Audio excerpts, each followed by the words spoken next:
Hello, and welcome to Echoes of Color with Jefferey Morrison. Yeah, today, gonna do another whip and chat here. And it is Diamond Art Clubs on Golden Shores by Chalk Pinson. Show you the picture here.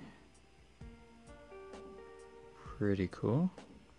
I'm basically working this corner right now. And around deck chairs and the flowers. Alright. Diamond shaped square, 29.1 inches by 21.6 inches, 74 centimeters by 55. 48 colors, and 3 ABs. Alright, I did a whip and chat earlier, so. And I'm shaking the camera again.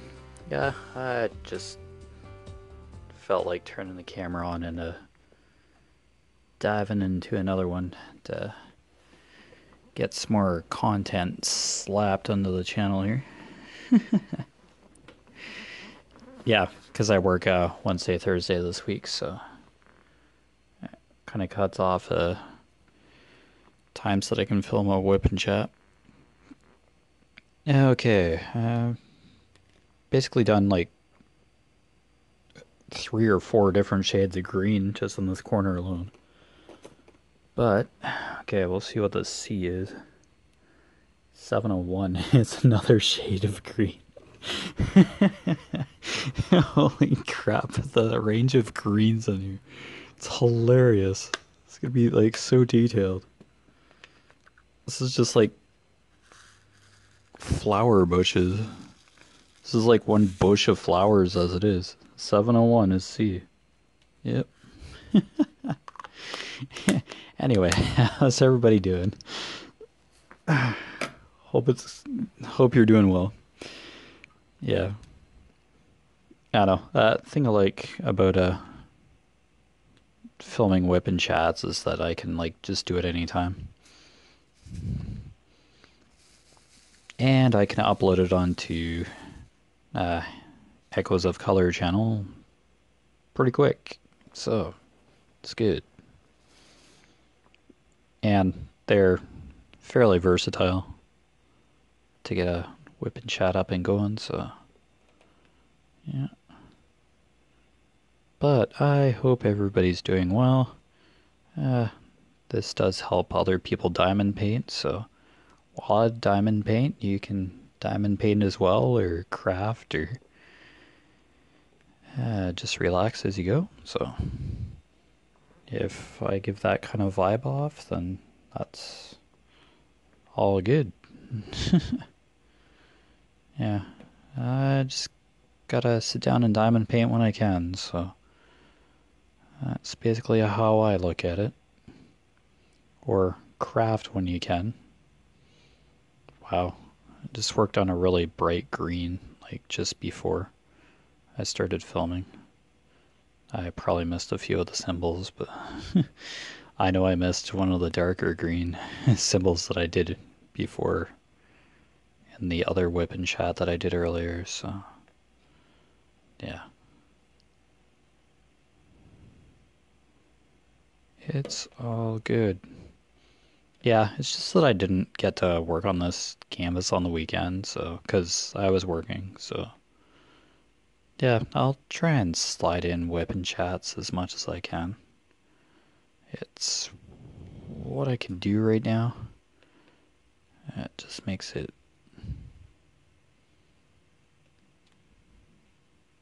easy. Yeah, and a few days without making a video is, yeah, that's gotta be crazy, but yeah, that's how my schedule is gonna be sometimes.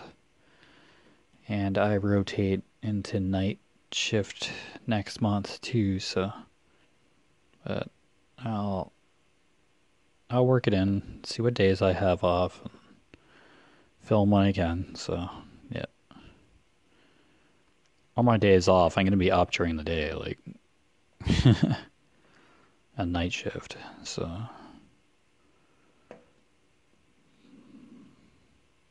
like I don't want to be like in hibernation mode for that whole entire month. Yeah, it's basically 4 weeks days, 4 weeks nights. Continental, I guess, is what they call it, but yeah. It's the way the shifts are structured, and it just, yeah, and the days get shuffled around too, so not working like the same days every week. Kind of rotates a bit, and yeah, a month of, yeah, each shift. Like gives other people a break and a chance to do stuff. Yeah, yeah, it just evens the field out there. Yeah, so just seems so much better, and I'll get to know my schedule. It's a little more consistent than I had before, for sure. But it's an adjustment. But I'll just get into the rhythm eventually, and yeah, it'll be second nature eventually, so all good. Yeah, hopefully everybody's doing good. Yeah, just kind of chilled. Got that previous whip and chat published or posted earlier this afternoon. Yeah, made supper, had lunch. Yeah, I cook on Mondays. Oh, obviously when I'm working, that's not gonna happen, but yeah, I kind of make a cheeseburger casserole. Yeah, it's fairly simple. It's like ground beef, eggs, heavy cream, mushrooms, bacon. Yeah, to fry pieces of bacon too for supper tonight. So yeah, it basically like a one pot kind of deal, and you just put the casserole in the oven for a while and magically have supper. It's one of the two casseroles that can make ahead of time, and then you just have to turn the oven on. Oh, excuse me. Like I don't know, 4:30 ish, and then it's like supper's like ready at like 5:30 when we usually eat around there. So yeah, Mondays are pretty predictable. Tuesdays are salads from the grocery store. Wednesday is like spaghetti or a roast. Meritage eggs sometime. Yeah, just basically like I don't know, egg in a cup, and then we have like a air fryer or something. I think that's what it is. And then yeah, eggs ready within minutes, seasoned in a way or whatever. I don't find Meritage eggs as filling as spaghetti or something, but yeah, we haven't had Meritage eggs lately. It's been a roast. Yeah, that's like in a crock pot for most of the day. Yeah, it's that kind of thing that you just put in the crock pot at the start of the day when my mom gets up at like 4:45 or something. She has a routine. I don't know, she read it in a book somewhere, and it's just you get more done in the morning, and then yeah, the rest of the day to relax or whatever. I don't know, it helps you accomplish more in a day. Yeah. I have enough trouble getting up at like 5:30 now for work. Days that I know that I'm not working, I sleep in a bit till like 8:30 maybe. 8:30. I try not to go any later than that. Yeah. But if I know I have to get up for work, I don't have generally have a problem getting up. Yeah.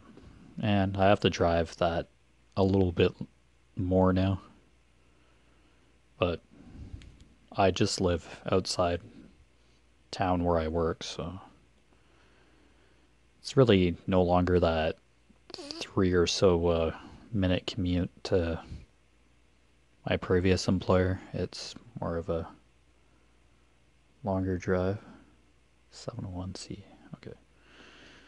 Just making sure I'm doing the right symbol.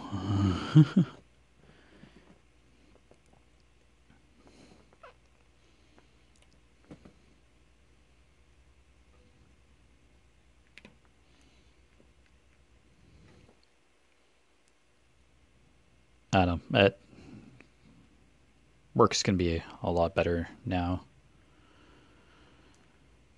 Once I get into the swing of things, for sure. Yeah, it's just that transition that have to get used to. Oh, it's gonna feel weird for a bit, and then yeah, and weekends off once in a while too.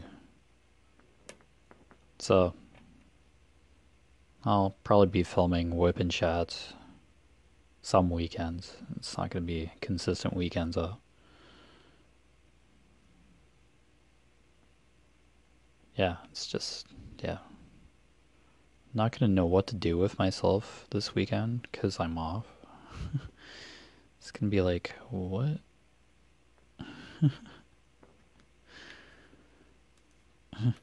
I'd I'd love to say I'd be diamond painting, but no, I hope for a good chunk.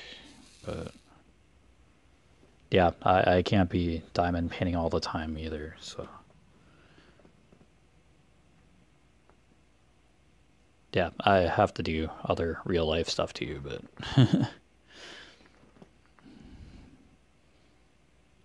yeah, but to find balance when you're a crafter and you really love doing this kind of stuff, though. Yeah, yeah, work life balance. Yeah, that kind of solves itself with having a stable, understandable schedule, not waiting by the phone, seeing if you get called in, and just anxiety ridden schedule. I know when I work and know when I have to go in. And yeah,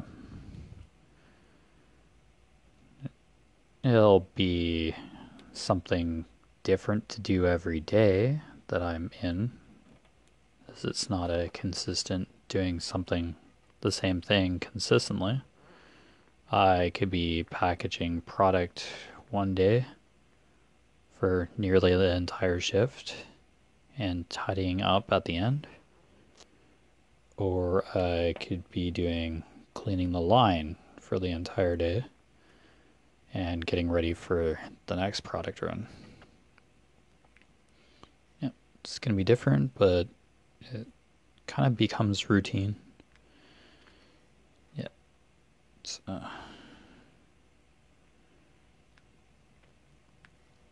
yeah, because eventually it'll just be myself. I'll be working independently to run the line. Yeah, I'm just in training right now to kind of understand how the whole process works. Yeah, took some notes this weekend for sure about procedure, how to safely do stuff. Yeah, they do have like training instructions, but not to the amount of detail I like, and it seems like some of it's outdated too. But they're trying to update it. Plants go on like basically 24/7, really. But yeah, it's it's like a small amount of staff, but it's like rotated. So not everybody's doing the same thing. They're in a certain department in the plant, yes, but you're not doing like the same thing every day. So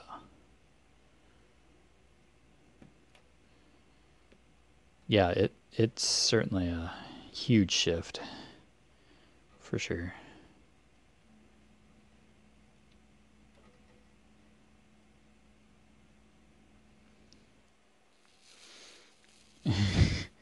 The guy that's training me is like hoping that I stay. It's like, we want you to stay. Hope you like it here. Yeah, hopefully you like feel comfortable working here. Yeah, the more I see, the more comfortable I feel being independent. But yeah, it, I don't know. There's that urge to be independent, but I don't know everything. Well, I'm not going to know everything immediately. And at the same time, it just feels like a deluge of a lot of information coming at you in a short period of time. It's like, this is how this piece of equipment works, and this is how you control it on the PLC screen and all that. Yeah, it's way more automated than I'm used to, but it's efficient. You don't have to take a whole lot of stuff apart. It's not completely manual work to clean the equipment, which is just like a big improvement already. It's interesting. It's just wow.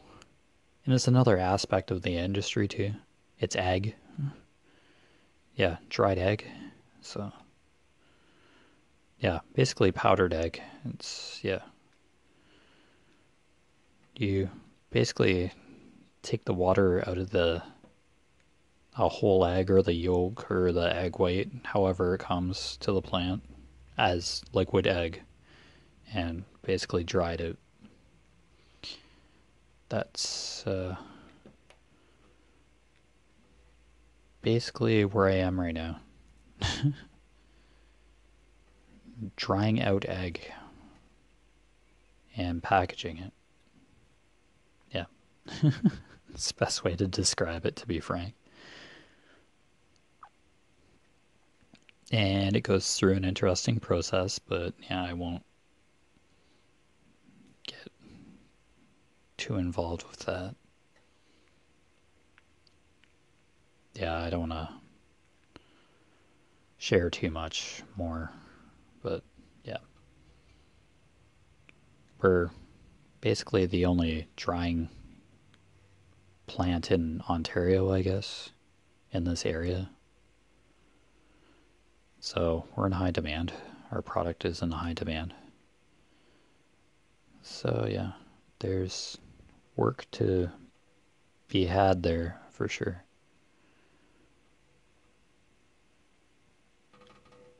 Yeah, I guess ag products just have a high demand right now. Or they always have. Yeah, baking, pet food. Yeah, it's just nutrition. Oh, excuse me, fitness, working out. Yeah, protein. It's a form of protein and fat. So yeah, it's a very interesting perspective of the food industry, because I've been in the food industry for over almost 20 years, diversely. uh, 16 in my previous employment. Even if it was sanitation, it's still, yeah, a food plant.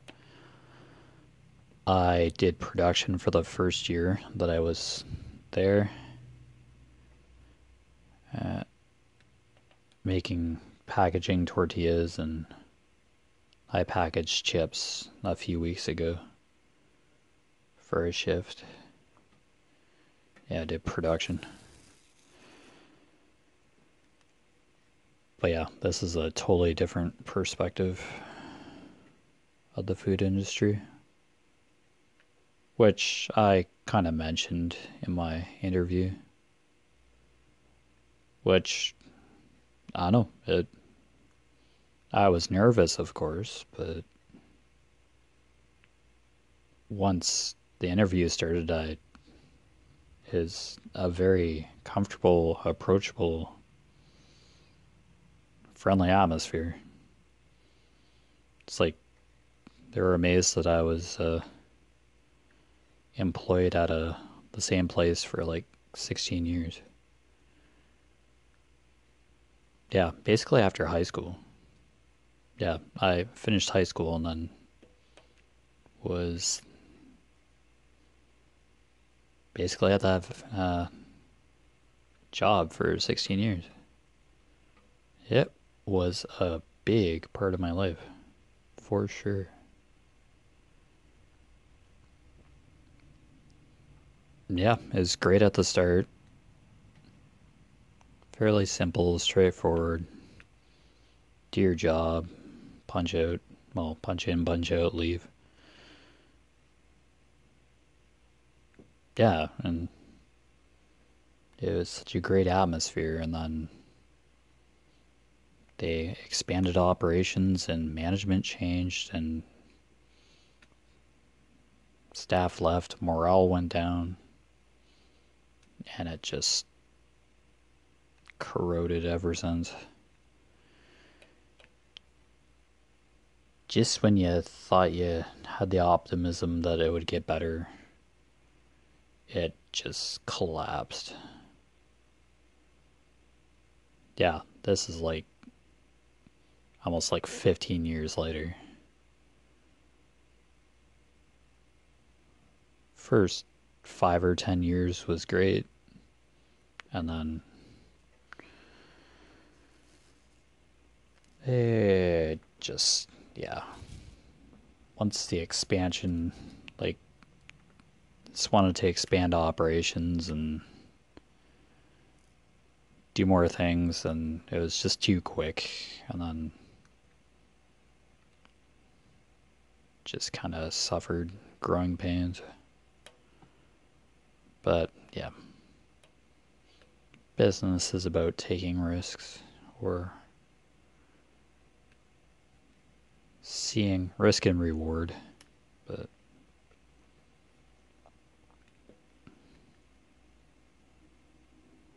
yeah, it had good points, bad points.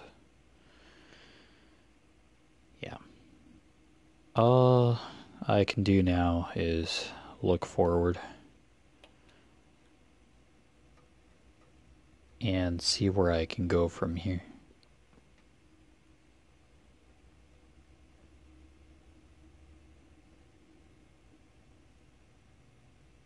Yeah, there were good points from having that first factory job. I made a decent amount of money for the time that I was there. I managed to buy a new car and pay it off. Yeah. Yeah, yeah. I kind of grew up in there over the years. Learned new things. I experienced almost like every aspect of that industry, minus shipping. Yeah, nah, I almost did. I was almost cross-trained in all the roles there.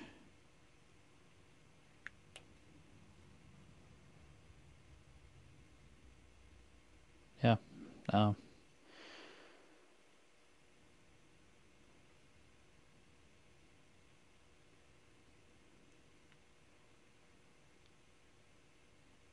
I don't know. There's a limit to what somebody can go through, like rough patches, that is.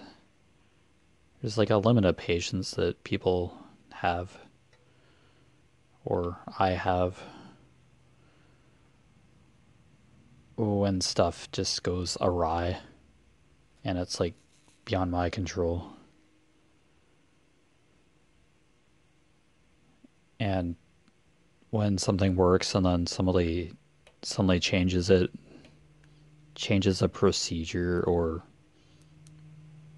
how you've done something for like so long that has been working, and somebody just wants it done a certain way now, and there's no alleviating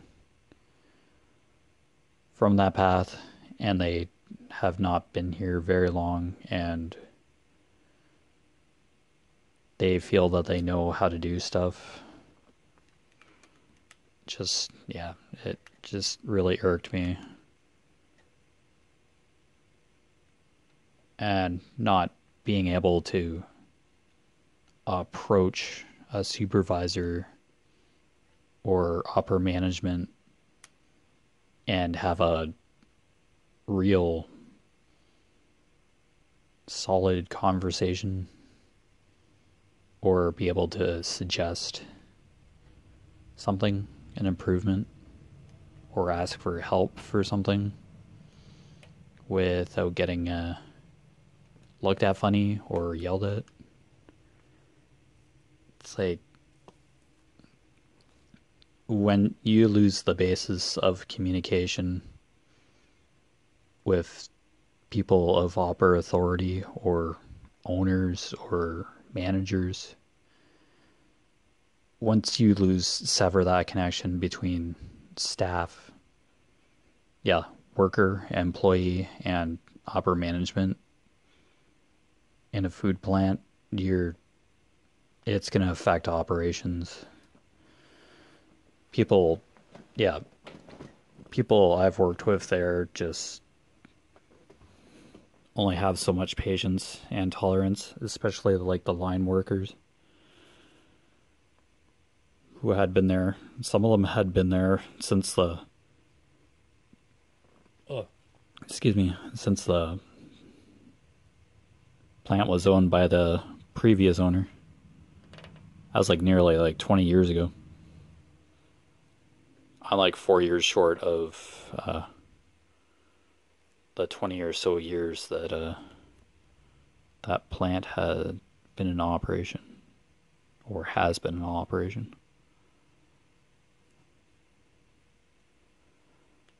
The previous owner was great. Like that was the early years. Everybody was happy. The equipment ran somewhat decently. Yeah, people were happier. They wanted to come to work. And then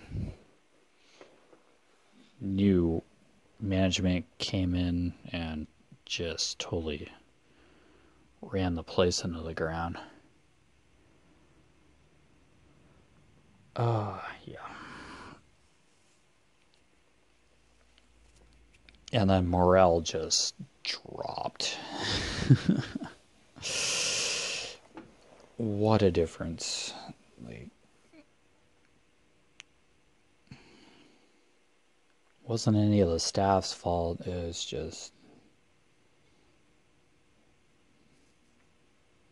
just tried to run the place the way the new management wanted to, and it was just, you're doing this and no argument. There's the door if you don't like it. But not in a nice way. Like, you don't do that to people. Don't do that to senior staff.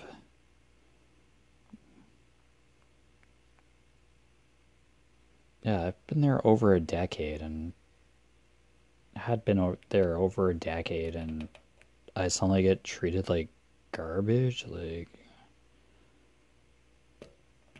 no. You don't do that to people. It's just, you're not gonna get good karma coming out of that. You are gonna see turnover, and then when you're asking why there's turnover and you don't know the answer, when like 5 or 6 senior staff members are leaving the company, you really gotta start looking in the mirror and wondering what the heck you're doing. It's just, holy cow.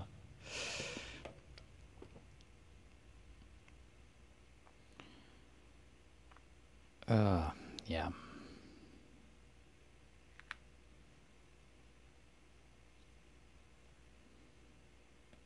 Yeah, talk about griping about my old job, but I've never felt that way before.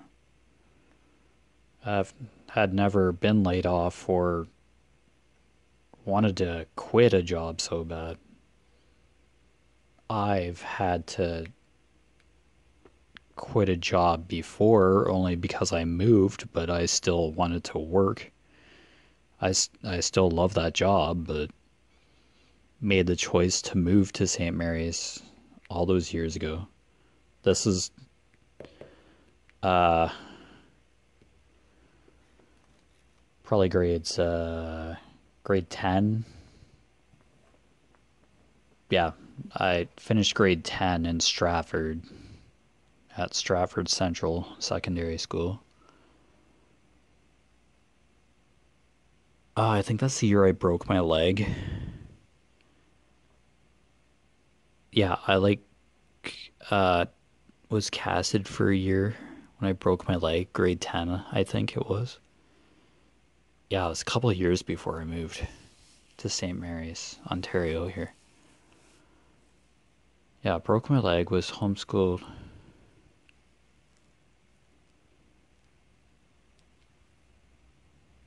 Or maybe it was uh, tutored in grade 10 was that year.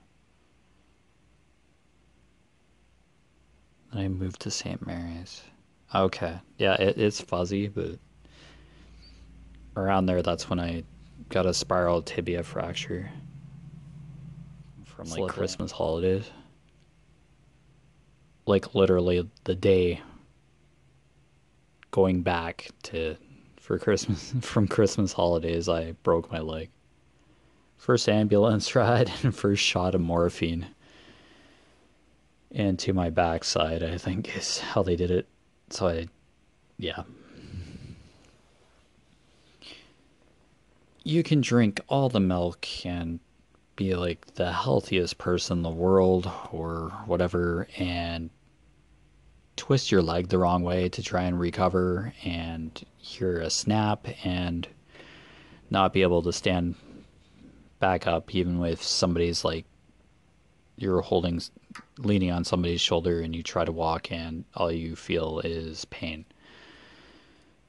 That is how fast a broken bone can change everything. Yeah.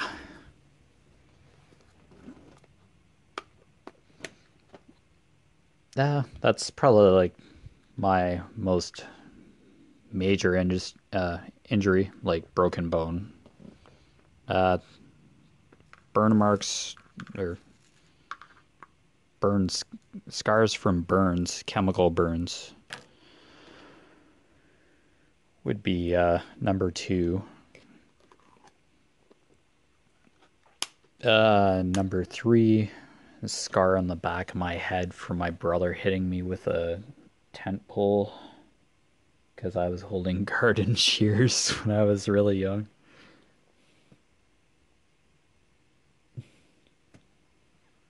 I had to get magic stitches or something on the back of my head or something. I had to wear a bandana or something. It was years ago when I was really young. I dropped the drill somewhere. I'll find it after, and with like 6 or 8 different shades of green, it's gone. Hopefully I'll have enough. Hear that dreaded drill dropping on the floor, and it's like, where did it go? No. What a waste. Oh, okay. There was like a really dark shade of green that I was doing earlier, and I just seen the symbol for it. I've done that like 3 or so times now, where I think that I've done a symbol, and then somewhere along the line, right there. Which one is that? 890. It's like the 3 triangles. I was doing this one earlier.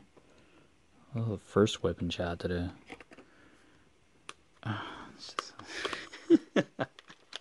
You just have to laugh at this point. Like, you're looking at the canvas like thousands of times. It's like a word search. It's like, where's that word? And then you take your eyes off the diagram of the puzzle for a while. Like, you go do something else for a while. Then all of a sudden, it's like the first word you see that you were looking for before. Yeah. This is like symbiology, where you're like deciphering a code on a scroll, but yeah, the scroll being this diamond painting canvas, and there's like a cipher at the side here, and you're like placing the drills to uncover a picture. I used that analogy somewhere in I think it was Facebook a while ago, and it's like, oh, somebody's like, I never looked at it that way. That's a very interesting way to look at it. Yeah, I read the Da Vinci Code a couple times. Dan Brown's The Da Vinci Code a while ago, and watched the movie with Tom Hanks in it. It's like, yeah, very interesting.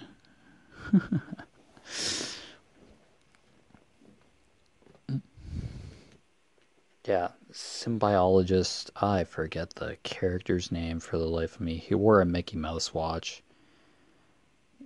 He's claustrophobic, had an assassin chasing him, and there was like a female companion in the Da Vinci Code that was trying to follow a set of clues of this codex or something. I forget the plot.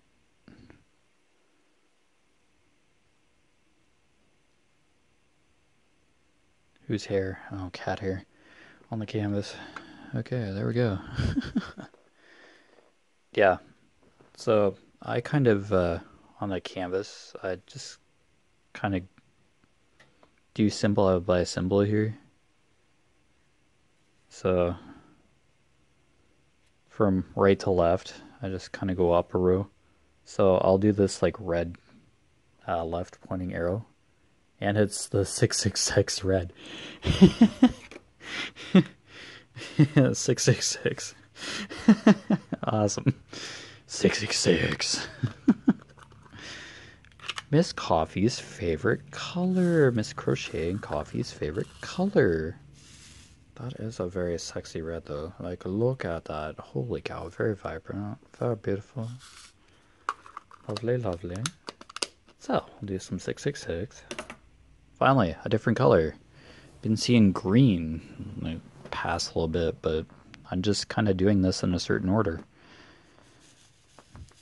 The flowers, whatever these flowers are going to have a bit of color now. 666. Left arrow. Yeah, symbols are fairly definitive for each color.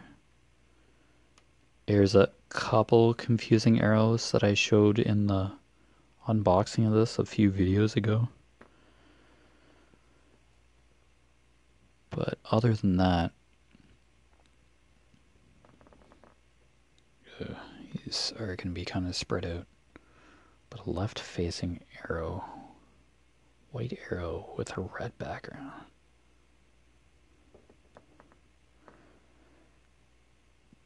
Oh, excuse me again.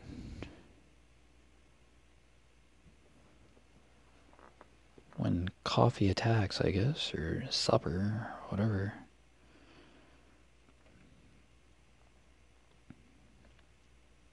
Yeah, it's nice to be doing a red. I'm stuck to between favorite colors, blue and green. I'm stuck between those two colors now for like favorite color. Favorite color was just blue before, but now it's green. Green and blue. Earth and water, I guess. Just nature's colors. I don't know, two essences of life, I guess. Earth and water. And they're mutually dependent on each other.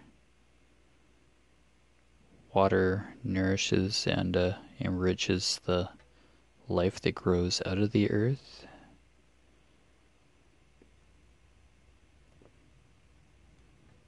Yeah. Symbiotic relationship or whatever that is. Or complementary relationship. Interdependent. I don't know. No biologist. Took biology all those years ago.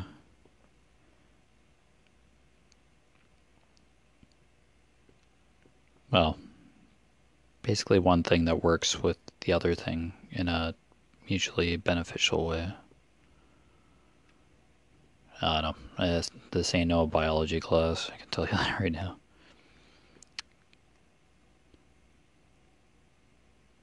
It'd be like, yeah, the sun shines, plants grow magically. Yeah, it's just all magic, and yeah, just because it does what it does. Okay, this is helpful.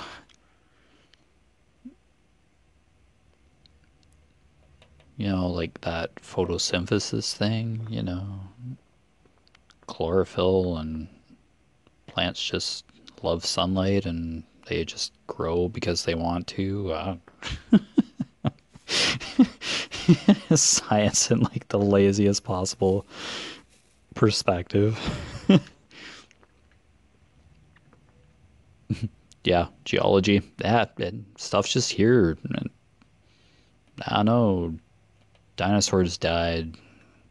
They just were not having a good time, and now they're fossils in the earth or whatever. There's few massive extinctions because comets of very different geological properties and elemental properties just decided to slam into the surface of the earth. And since the earth is like a contained ecosystem or a snow globe,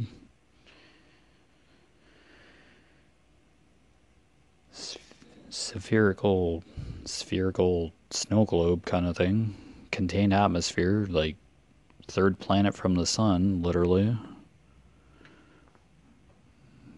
We can somehow survive in a certain way and have fun on this planet of ours.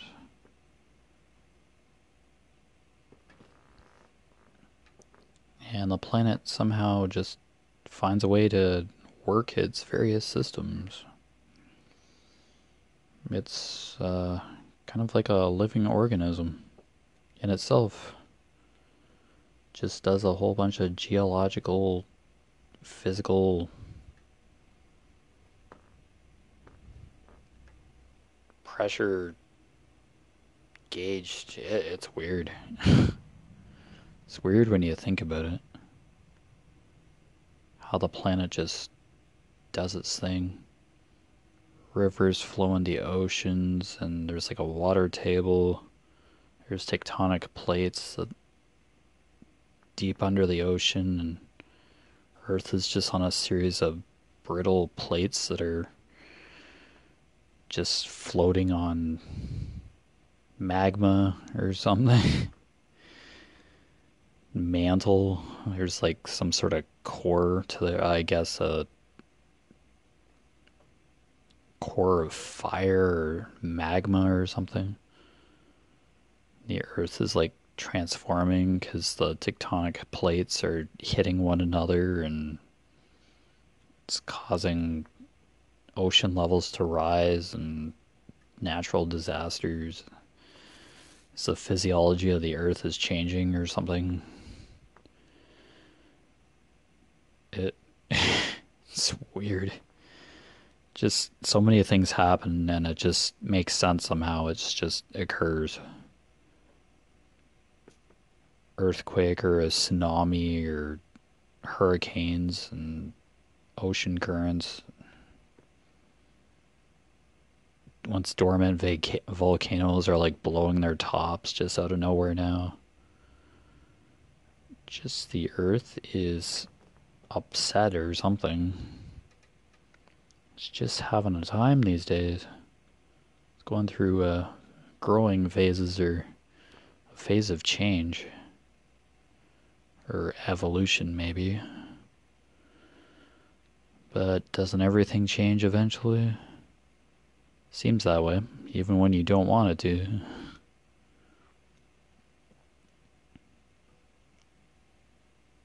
And places that usually don't get snow have gotten snow, like Texas and all those southern United States, which are slightly above the equator or close to the equator. I think Mexico and South America are either on or below the equator. Yeah, I think the equator goes through North Africa. Oh gosh, give me a clue. I suck at geography. Oh man, that's funny.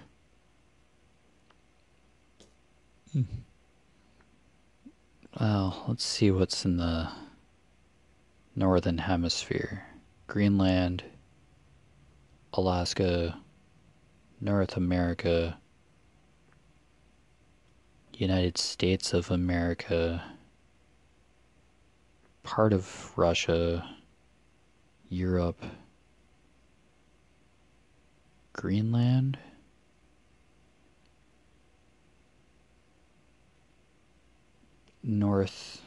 most northern part of Africa, Egypt.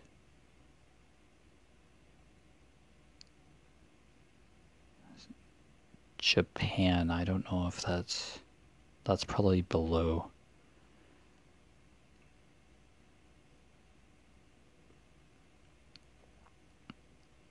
Ireland, where's that? That's north. United Kingdom, that's northern hemisphere. Now, southern hemisphere.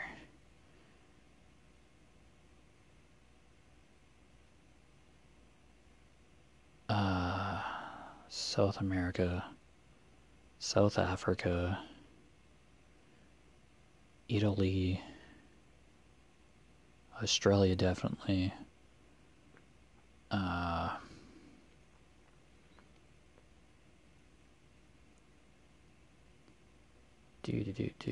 probably said Egypt was more than northern half of the equator, but it's gotta be near the equator, or just slightly above. I'm not sure. Wow. Need to look at a globe more often, man.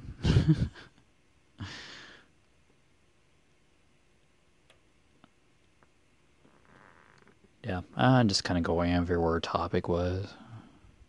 Yeah, welcome to my whip and chats.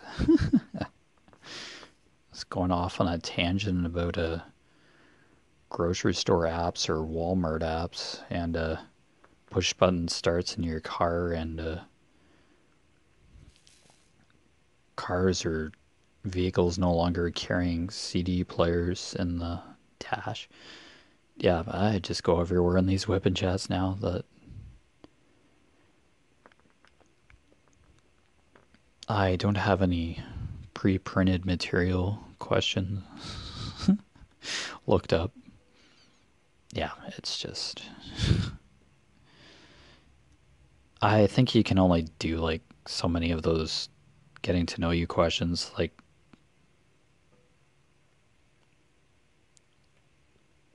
I almost did like 200 or something, or 100 at least. Getting to know you, and then 100 would you rather. Yeah, like, eh.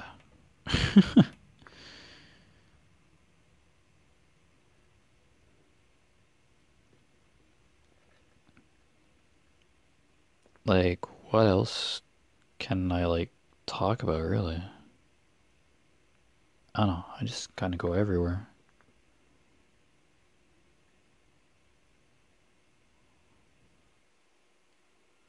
But yeah, I like making these whip and chats an hour, though, so.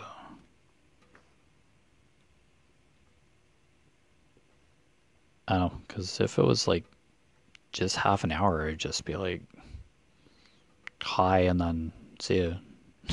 That's what it feel like, basically.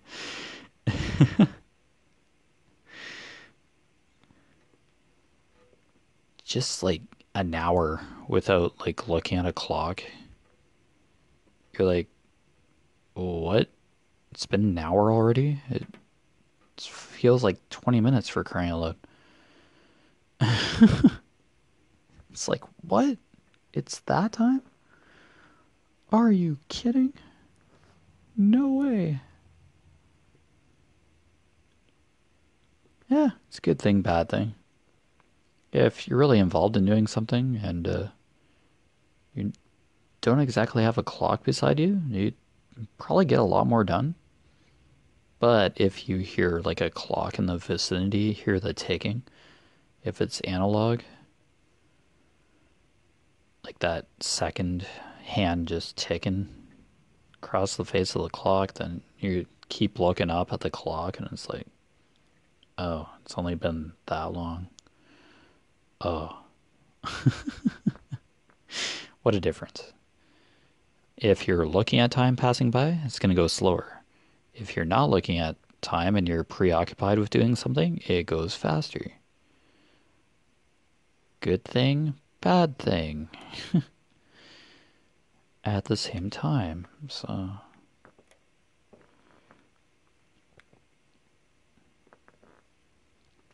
yeah, it all just depends on how you look at it.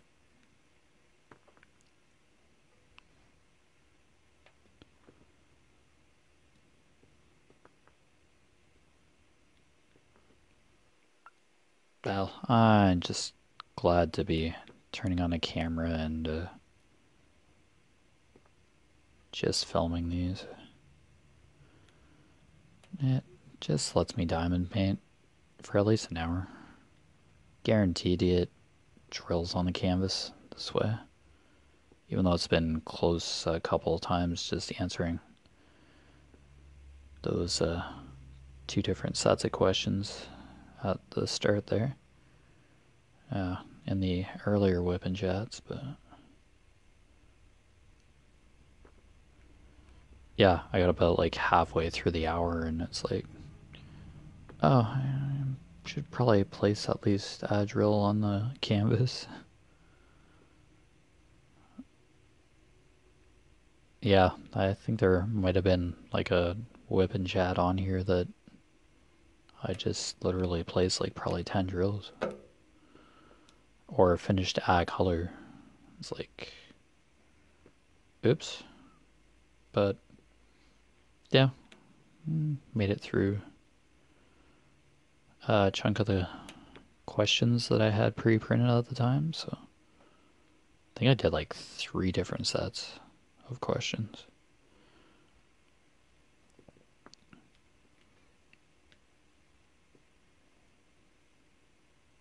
Yeah, probably the Miss Crochet and Coffee like 1 hour whip and chat challenge was probably literally my first YouTube video. Yeah, I think it was. It's a bit back in January there. Okay. It's like make a 1 hour whip and chat YouTube video. Okay. An hour? So I just started the getting to know you questions and then just carried it on from there. Yeah. Got my feet into the water. I can tell you that. It's awesome. Can't thank Miss Coffee enough for inspiring me to do YouTube. Sometimes you just need that incentive, that little nudge to get started. Even if it's like the hardest step to take. Yeah, the first step is always the hardest to take. But it gets smoother as you go along. Taking a step forward is better than worrying about what could be possible if you took that step, or what could go wrong if you took that first step. You don't know until you actually physically do it. You take that step, and if you have an issue or a stubble in the road, you can always get back up and figure out what you did wrong or how you can improve and learn from that adverse experience. And just get better from there. Yeah, and just have it take it a step at a time. A moment at a time. Because thinking too much about the future is just, yeah, not really helpful. It hasn't happened yet. So, gotta keep telling myself that sometimes too. Yeah, don't get too wrapped up in the future or the past. Yeah, I've been talking about my previous job a lot, but it's where I am right now. It's kind of current.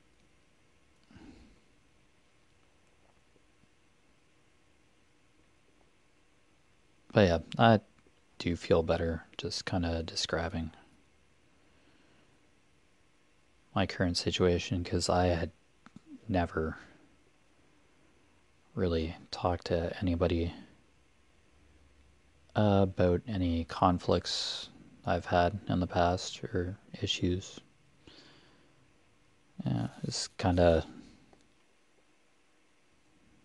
was my introverted self. Not really too expressive. I did journal for a bit, but yeah, that lasted only so long. Be nice to get back into, but yeah, just how much can you really do in a day without totally losing it? I guess make time for that kind of stuff, but yeah, okay. Easier said than done, I guarantee. Make sure you do this every day, and this, and you'll have a wonderful life. Have we met?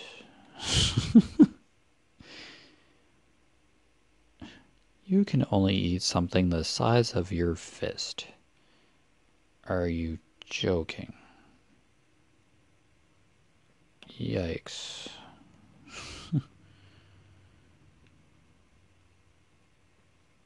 Yeah, advice to a certain extent is okay, but if you're totally steamrolling something that I'm just like bent on doing a certain way, it's just no. Go away. Please stop. I'll do it my way. I'm happy. It may be a little more difficult and probably not as clever as otherwise suggested, but I'd rather do it this way. Thanks. It's like me driving to a certain place that I know how to get to like one way.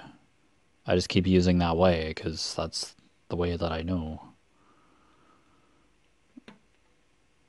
Like taking the back roads to Stratford. Whenever I will go there again, I just know a back way. It takes a little longer, but I'm not driving through 4 roundabouts to get there. Getting cut off by somebody with a trailer hitched on the back of their Ram pickup truck.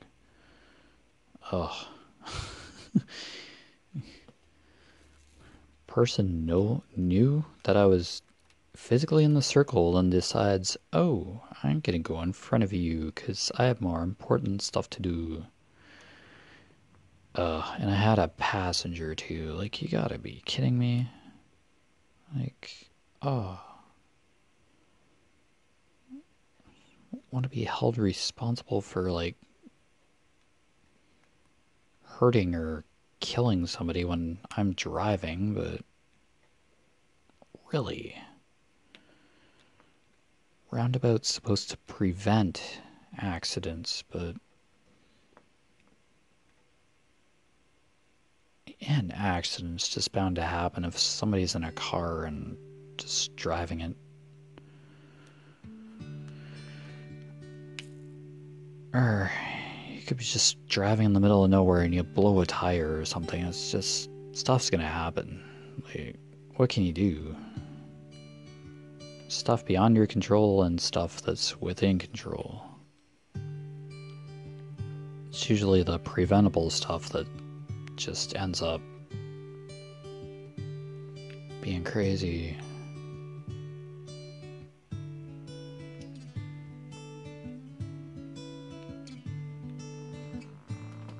But, no, yeah, hit the hour already. So, you've been watching Echoes of Color with Jeffery Morrison. Hope you have a great day whenever anybody watches this. This is like my second whip and chat of the day, but it's all good. Turn on the camera and I record and you can watch these anytime. So it's the beauty of it, the magic of YouTube. Accessible almost everywhere. So take care of yourselves. Yeah, getting more, filling this corner in a lot more than I have been in the past few days. So take care of yourselves. Have a great time, and see you next time. Laters. Haha.